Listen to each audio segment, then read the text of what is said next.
Hey everybody, you got the RV Wingman here, and on today's video, it's one of those stories that I wish I didn't have to tell you, but I do. It's about a young couple, full of dreams, full of hope. They sold their home to live the RV lifestyle. Man, it was gonna be great. Sound familiar? Well, they bought a new truck and they headed for a fresh start. But instead of finding freedom on the open road, they ran headfirst into an RV nightmare that began almost immediately once they took possession. And now, more than 2 years later, their RV nightmare continues thanks to, say it with me, Camping World. Their names are Jay and Carol Santore. You may have seen them recently on a South Carolina news story called So Many Lies. That's where I learned about them. Let me tell you, I said, you know what? I got to talk to these people. So I reached out to learn more. And what you're about to hear, I think it's heartbreaking, it's infuriating, and it is honest. This story is not just about a broken RV. I think it's about a broken system, one that targets dreamers. It pushes them to sign on the dotted line. And then it leaves them with debt and broken promises and silence when things start going wrong. If you believe that companies like Camping World need to change the way they do business, I want to hear from you. I really do. Tell me in the comments down below. What do you think they should change? I mean, are people just expecting too much from a company that calls itself a leader in the RV industry? I love reading your comments. Now, before we roll the interview, if you're thinking of buying an RV, I want you to know that there are some good RV dealers out there, actually some great RV dealers. In fact, they're what we call America's most trusted RV dealers, and you will find links to them, some of them, down in the description below. I do hope that you'll check them out when you're doing your pre-purchase homework and give them an opportunity to earn your business. I know that they will treat you right before, during, and after the sale. All right, let's get going. So we had the dream of selling our house, buying the RV, doing the RV life, and then going to buy a piece of property, putting it on there, living in there, and then doing little Airbnbs. And that was supposed to take place in North Carolina. So you were going to buy not just one RV, but hopefully you're going to kind of we were actually going to do little cabins. So, and then we were going to live in the the RV while we built our dream house. Okay. And so how did you decide, okay, what were you going to buy? Where were you going to buy it? How was that decision made? We just looked at the local RV dealers, and Camping World was one of the ones that were so known. You know, everybody knows Camping World for good, bad, and indifferent. I don't even think there's actually any good. But, you know, we took a chance and we went there, took a walk, looked at different campers. We didn't know what we wanted, different type, like pull behind, or, we don't have a CDL for a driving one, but, or do we want a fifth wheel? What we wanted. So when we went there, of course, they were so nice to us, how can we help you? Yada, yada, yada. And then when it came time to actually go and purchase it, we went there quite a few times because it's a big purchase. And I've heard so many people say, you really should have did your research. Well, you want to know something? When you have a dream, you just kind of try to go with it. And then if it seems like there's a red flag during the time, you stop. But there was nothing because they're quite good at what they do. They should do. So, Jason, what did you guys end up buying? We bought I don't remember how long it was. It was a Sprinter. A Sprinter Limited. Wide body. Yeah, with a wide body on it. And it was nice for about 3 days. So what happened? I mean, so they the first thing Camping World does is they make you sign for your camper before you even get to go and do your walkthrough. Right? So I had to sign for my camper. I went in, signed for it, did all this stuff. And they're like, oh, okay, well, now you can go do your walkthrough. So we were doing the walkthrough. There was the door. Can I interrupt real quick? Just right ahead. Some people, they chastise me. Hey, you interrupt too much. I'm an old radio guy, so forgive me. But let me understand. You said you signed for it. What does that mean? Did you sign? We're going to buy it, or was it an intent to buy, or what was it? So it was the contract. It was the contract to buy it. Like I couldn't even look at my camper before I signed to buy it. So they made me buy it first before I did a walkthrough of the camper to see if anything was wrong with it. That doesn't seem right. Carol, what, I mean, were there any red flags that went off then, or? Not at that point, but when we went ahead and did the walkthrough, the technician, of course, was nice, but he was very inexperienced. He really didn't know what he was doing. We had my father-in-law with us, and the first thing we noticed was the door didn't shut correctly. The latch did not close, period. So then he was like behind, and he was in a rush because he had so many other walkthroughs to do. So it was like you were pushed through like a factory. So he was just like, well, we can fix this. So then he fixed it, quote unquote. And then my father-in-law yanked it and he said, this isn't fixed. So of course that put a fire underneath the guy even more because it wasn't fixed. And then it was hours. It was a miserable, long day and it was raining and it was just horrible. Let me, it's hard to believe. I'm not calling you a liar at all, but it's hard to believe that they forced you basically to sign before you were able to inspect it. You did walk through it and go, this is the one we want. Yep. You did that. Yep. And everything was fine. Everything was peachy and beautiful when it was on there a lot. And the minute we had to walk through it, it seemed like things started falling apart. So the door shut properly when you were looking at it before I signed. Yeah. When I looked at it, when it was sitting in there a lot, there was nothing wrong with that camper. Everything looked pristine. And do you think it was the same camper? Or you think they could have switched? I don't know. I mean, what are your thoughts? I don't know. I mean, honestly, I wouldn't put it past them. I wouldn't put it past them. I feel that camper was very crooked, and it was miserable. It really was. So what did you had problems right from the get-go. What were the assurances that Camping World made, or did they make any to some of the, and what were some of the other things that you guys immediately found? We had it for about, a day or so. And I noticed when the door was cracked, when we took it off the lot and we got it to where we were going to keep it for temporary, the door was cracked, but it wouldn't lock. So I couldn't tow it anywhere because I was afraid that the door would fly open, our belongings would be in there. And then it went downhill from there. Carol, what did you do? I mean, what kind of strain and stress does this put on you guys? I would imagine it wasn't fun going, what in the hell have we gotten ourselves into? No, and it wasn't fun. I was previously diagnosed with MS, and you're really supposed to keep a very low stress, but life is stressful, but this just added to it. But every day we came home from work, we had our 6 dogs in there during the day. So like the solar panels wouldn't hold the charge, the battery. So when we got home, it was hot or it was cold, whatever the temperature was at that point. At some point I'd come home and it was freezing in there. And then, the propane tanks would just run out so fast and then we'd go fill them up. And it was like, there was something else wrong. But of course, as time went on, it was literally like we got home at like 5, 6, give or take.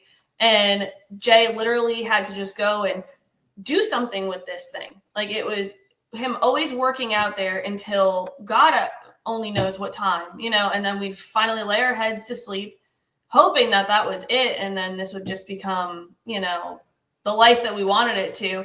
And it just kept going and going. We blew like 2 generators with this thing because we were waiting to get the electric hooked up on that property, which took another zillion years, but that's besides the point. So, but what did Camping World do? Back up. Was this a Camping World issue, do you think, or was it a manufacturer problem, or a combination of both? Explain that to me. What do you think? I think it might have been a combination of both because the build of it, the quality of it that they say that they have is not there. And then the communication with Camping World to get it fixed. And we told them it was a nightmare. Yeah, we told them we were living in it. So they wanted us to bring it. And as many people have said, it sat there for months and months. But we couldn't do that because we lived there. That was our permanent residence. So we couldn't go and just say, hey, here's our camper, please fix it. And we'll stay in our house that we don't have. And so you sold your house, you bought the camper. The plan was, yes, we're going to live in a camper. we're going to live out in the country. I imagine out in the woods somewhere, but we're going to get rid of our house so we can afford the camper and make a change in our lifestyle. And by the time you realized it was a lemon or a piece of junk, it was too late because you'd already sold your house. Correct. We sold it on Valentine's Day of 23, and we bought the RV a week prior, so we had it. So literally everything was supposed to be smooth running. Sell the house, and then as we were going up to the closing date, we just brought some stuff to the camper. So we had the camper, and then also my husband bought a brand new truck to tow this. So he bought a GMC 2500 diesel to pull this camper. So I mean, we put a lot of money into this aside from the camper. But it's been 2 years, more than 2 years now. And you're still living this nightmare. What are you guys experiencing? I mean, from is it Camping World's getting back to you and saying, okay, we're going to make it right? Is it the manufacturer? Where are we? Right now we're at a standstill, and I had to call Camping World. They said that they were going to give me a settlement for this, and it was nothing. And it was through a lawyer's instruction. That was the bad part. And he was like basically saying, this is what you're going to get, $1,900 out of, an $85,000 camper. How much? $85,000 was the contract of it. And then we were trying to get out of them was $6,500 or $65,000. No, well, we had to also, they bought it back, but they only gave us like $40-something thousand. So we had to take our money from our house and close the gap on the loan to. Yep. So that was. So basically, I gave them back a camper that was 100% paid off. And it was And they took everything. They took everything that we made in our old house. That everything that was profit out of our old house went to Camping World and my new truck that cost an arm and a leg outside. Oh my God! The news story never said anything like that. Yeah, they kind of cut that off, and they kept going through because I guess with other people's stories and stuff like that. But they just put clips to kind of catch attention. I mean, she was very great, but if that never happened, you would have never found us either, because I would have just been 1 in a million on that page. This has had to be a terrible, not just a financial disaster for y'all, but emotionally, like you said, Carol, you're now dealing with a diagnosis that illness. Yeah. And they weren't even aware of it, the sales guy, because we had a moment of not speaking to them, because we were keeping in touch as time progressed. And he's like, well, we haven't heard from you. I said, I've been in the hospital and I've been sick, and my family has had to step up. Oh my God. So it started, the sales guy was very, he was very pushy when it came, he's like, how many more times are you going to actually come to look at this camper? I said, as many times as I feel I would like to. And we looked at the front living, we looked at the rear living. I mean, there were so many things, and we never were told about all these things. And I thought it was, great. So I was walking through the different ones, and how time goes on, they come out with new ones, so, and then we went there and saw another gentleman, because the guy was not on shift that day.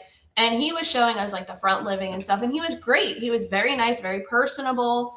And our general guy that we started with got wind that we spoke to somebody else. And he called us on a Sunday. We literally just got home. We were taking a nap, actually. And he woke Jay up from a sound sleep just to say, oh, I heard you were there, and I heard you spoke to somebody. And basically that, you shouldn't do that, because I'm going to have to split the profit with him now. So again, it came to money. How did you feel when Camping World essentially offered you half of what you paid for the dang thing? It's basically almost a new camper. It became a thing. Because they also sold our camper as a used camper for what we paid for it to begin for like with. 70 something. But the point of it was, when we sold it back to them, or when we brought it back to the table to discuss selling it back to them, because they weren't getting back to us, the communication was back and forth. They would call And then Jay even reached out to the manufacturer. The manufacturer reached out to Camping World, said that they would be in touch. They said they would send a mobile tech out. Like, all this stuff could have been done because there was the leak in the shower pan, which dripped down to the storage units. God knows that probably would have made mold eventually too. On the batteries. The molding was coming off of above the door. The door was cracked. The door wouldn't shut. The door wouldn't lock. So, I mean, what good was this thing? Oh, don't forget the part. Don't forget the part when I was sitting on the slide and the floor gave out. Oh yeah, and the slide gave out too. The whole seam just shut down, and it was the like the love seat part of it, and it just seam just broke. I was sitting in recliners, and all of a sudden the whole floor went boom like that, straight down. And I went outside, and I could see inside the camper from the outside. Oh my God! If you were able to get to Marcus, I guess the big dog there at Camping World, I'd have some good stuff to talk to that man. Seriously, what would you say? And let's keep it clean. But what would you tell him? I honestly, I don't know how he runs a business like he does.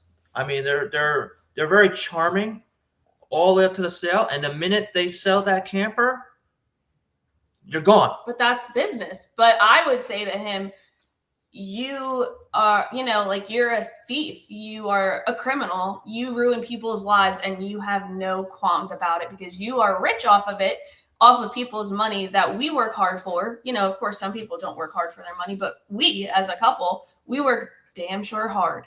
And you are just, a crook. And then, of course, the pretty colored birds would come right after that. Well, before that, but. I mean, we couldn't even tow the camper anywhere. I went to go hook up to.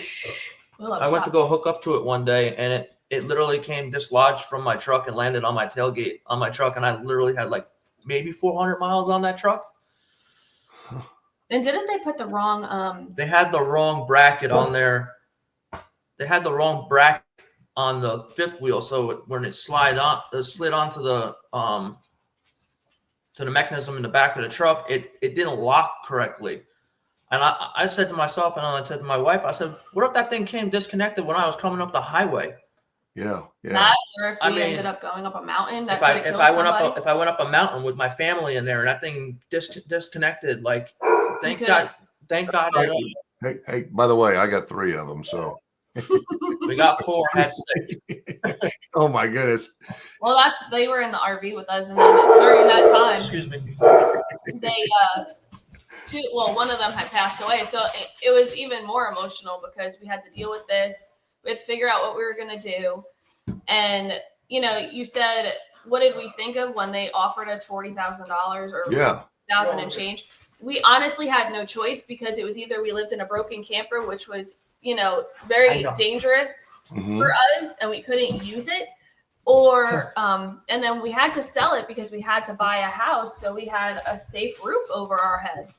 That was the problem. It wasn't whether I was going to sit back and forth and go with them being like, no. I mean, we did. We went to different camping worlds. One in Colombia, we went to the one that we bought it from to see if it would differentiate the amount of money that they would give us, and nothing. They said every day it was umpteen dollars off of it. And basically when they did the walkthrough, when we returned it, they said, oh, this looks like nobody has ever even touched this because we made sure that we cleaned every nook cranny, but we're not pigs, we kept it clean. But they were like, it looks like this is brand new. I said, yeah, it was a month and a half old. That was it. And all these problems arise, and bottom line, we needed a house to live in. Because we all need to be soundly safe in a home.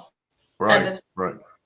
And add a little bit more to the kicker is when we were going through our paperwork, Carol came across the trade thing that they gave us. It wasn't even for our camper. It was a different model. And this was after I watched one of your videos. Yeah. Because we went through the paperwork after one of your videos, and she started going through all the paperwork, and all of a sudden I was like, we had 2 different models of our RV. It was the same make, but it was a different model, a cheaper one at that. So they basically stole my money. That's how I feel, or our money, I should say. So, you and I met, we came together because we're on a mutual Facebook group, Camping World Stocks. Yes. And I think you would agree that's a pretty good name for that group, right? Oh, 100%. It That's is. 100%. I mean, some people on there are just crazy because they're like, well, you should have did your research. I'm like, well, you're on here for some reason, and I'm sure there's some lifely lesson you've learned along the way. And I'm, in my 30s and my husband's in his 40s, but life is about learning, and you make a mistake. Unfortunately, some are more expensive than others, but this should have never happened. We should have never been screwed over like this. I completely agree. But one thing, and I'm not here to trash the Facebook group at all, but to me, wouldn't it have been nice if you guys would have known of Camping World and what other people have gone through before you became a victim? Yes. 100%. Absolutely. We would have never bought it. I would have never lost my shirt and everything else. And we would have just went for a house in the mountains instead. We would have been like, okay, well, we'll figure this out another way. It would have been a lot easier and a lot cheaper than. And we would have had a little nest egg too. So between giving back the camper and then affording our down payment for our house, we ended up with nothing, basically like $10,000. And I know how far that goes. So you've lost 2 years of your life with this headache. It's still not over. Yep. Well, and also we hired the lawyer shortly after we went through all this thing. And he basically said to us, well, you don't really have a leg to stand on because you gave it back. I said, well, I had to give it back in order to have a house to, keep my family safe and a livable situation. Yeah. And he just was very, back and forth about it. And then it went from, let's say, April of 23, shortly after the whole thing, switched hands and it was done. And then we went to live with his father, in the time to get our house, it just, sorry, I lost my train of thought. No, that's all right. It's just sad. What would you tell people if you had it to do over again, Jay, and they said, let's go ahead and sign the papers and we'll do the walkthrough? How would you do it differently this time if you decided to go to Camping World? I know you probably never would, but if you did. No. I don't think anybody can give me $1 million to go to that company. But honestly, if I the same way I bought my truck, I didn't sign for that truck until I did a walk around, took it for a test drive, made sure everything was good. I mean, I climbed underneath it to make sure there was no rust on it because it was a brand new truck. I mean, it honestly would be the same thing as like buying a vehicle. I don't think I would ever sign for anything ever again without looking at it first or calling somebody that knows more than I do. And Carol, what would you say to somebody before they ever even set foot in a Camping World? Don't do it. Do not do it. Save yourself the headache, the money, the frustration, your mental wellness. Just don't do it. I often say, I know you guys, we just met, but I often say that the brand of RV you buy is important, but it's no more important than the quality of the dealer you do business with. And a good dealer, a great dealer will go, oh my God, we need to make this right and have some kind of a conscience. Yes. No conscience whatsoever these people have. And even we saw another camper, and I think it was in Savannah, and we said to our guy, hey, we like this one. Oh, no, you don't want that one. He totally pushed us far away, and it was cheaper, and maybe it was better quality. I don't know. But let me ask you this. Did you guys, when they finally they were working you over, that's what I call it, yes, in the F&I department when you're buying it, yes, they probably tried to add every single option, tire protection, fabric. Oh, I had it all because, I mean, and I did get some of it back, but I didn't get it all back. No, and that's what the lawyer said. He started out trying to sue them for loss of enjoyment, and it was like $65,000, which I would have liked to take, sue them for more because they ruined our lives, but nonetheless. And he said, basically, again, you don't have a leg to stand on because you gave it back. And then I fought him and said, well, if this was your family, wouldn't you go ahead and do what's best for them and give it back so you actually can buy a house? Because that put the debt to ratio on our house that we couldn't afford, we couldn't get because of that stupid camper. So it had to be gone in order for the loan to process for this house. Yeah. Yep. And it was either that or my truck, and I still have my truck, obviously.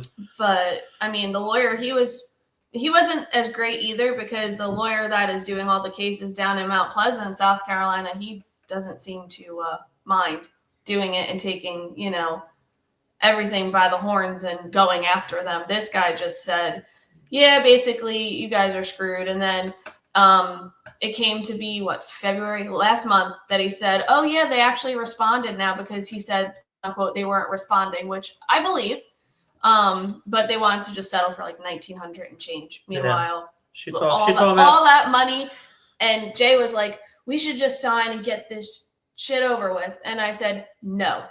I said, we are not. I said, because it's releasing them of all wrongdoing to us. And we can't. I came home, read the contract that they had in there for me to sign, and I was like, yeah, I'm not signing this. So they want you. They've destroyed your finances. Yes. This is what you feel like. They've destroyed you financially, emotionally abused you for the last 2 years, and they want $1,900 to make you go away and to shut you up forever. Yes. Yep. And then the lawyer even wrote us off too with it, because I said, I'm not accepting this. I said, basically, I would be an effing idiot to go ahead and sign this paper, releasing them and relinquishing them of every wrongdoing they've done. So they did it over a phone. No. They did it over a phone call too. So my lawyer called me on the phone, knowing that I was at work, because I told him I was at work. And he's like, I really just need you to go on and sign that paper. And I'm like, I said, I can't even read it because it's on my cell phone because it's so small. I said, when I go home and talk to my wife, I said, I'll make a decision. So I came home, looked at it. We had a discussion. I ain't signing that, because they use all those big words that, that you don't see day to day in medical and then in construction. You don't see those terms, but there was certain things that stood out to me. And I was like, this is not right. And I made the lawyer say, I said, let's go over this. I said, you're basically having us sign this. They want us to sign it, saying that we just give up, basically. And I said, no. I said, I'll talk to Jay and we will get back to you tomorrow. And then he got to us at 8 o'clock. Oh, have you made a decision? I said, we are not signing this. And I mean, it was in his name, but still, we're not signing this because they're just trying to screw you over with a non-disclosure, basically. And shoot, see you later, erased. Nope. Wrong person, wrong family. One of my frustrations has been just this, because I'll interview with people. Mm-hmm. And let me tell you something. I promise you, Camping World will watch this video. Somebody at Camping World is going to watch this video. They will. They may say, "Oh, we would never." Bullcorn. These manufacturers and these bad dealers, they watch these videos. They have people that troll these channels, troll the Facebook groups. Mm-hmm. And I hope they see it, and I'm not going to shut up. So try again. Well, I'm going to say to you the same thing I say to everybody else, that if part of a non-disclosure, if they wrote a check bigger than $1,900, but if they gave you something that was acceptable to make y'all shut up and go away, if it was acceptable, and they require this video to be taken down, I will do it.